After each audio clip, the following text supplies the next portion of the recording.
Imam Ahmad rahimahullah di akhir hidup beliau ulama besar hadis. Di akhir hidup beliau pernah terlintas di benaknya untuk mendatangi sebuah kota di Irak. Kenapa ke sana nggak tahu. Pokoknya pengen ke sana gitu. Imam Ahmad pergi ke sana.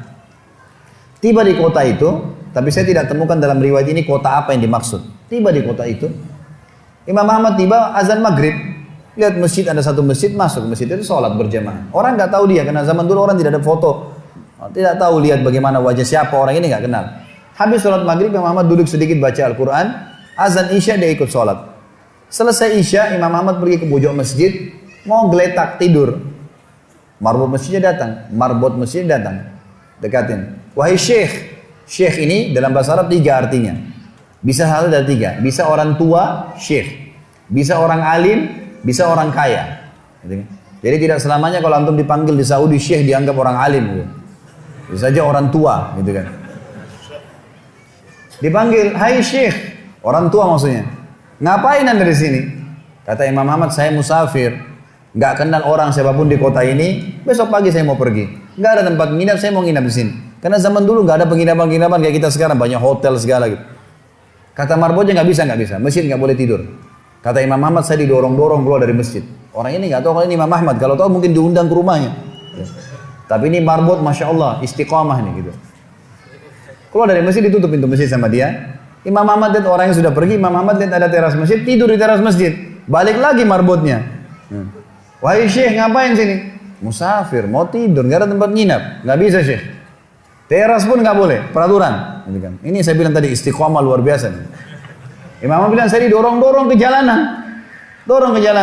Waktu saya lagi didorong di jalanan, ternyata masjid bersebelahan dengan kios penjual roti. Ada satu orang penjual roti di sebelah masjid. Lalu dia mengatakan, syekh, dipanggil Imam Ahmad. Silakan ke tempat saya. Imam Ahmad pun datang. Dia bilang, saya punya rumah tidak jauh dari sini. Ini kios saya, ada ruangan tempat tidur saya. Silakan anda pakai nginap, besok anda mau pulang silakan. Kata Imam Ahmad menceritakan tentang keadaan dia dengan penjual roti ini. Dia bilang, ada satu perilaku penjual roti ini yang unik. Imam Ahmad tertarik dengan itu.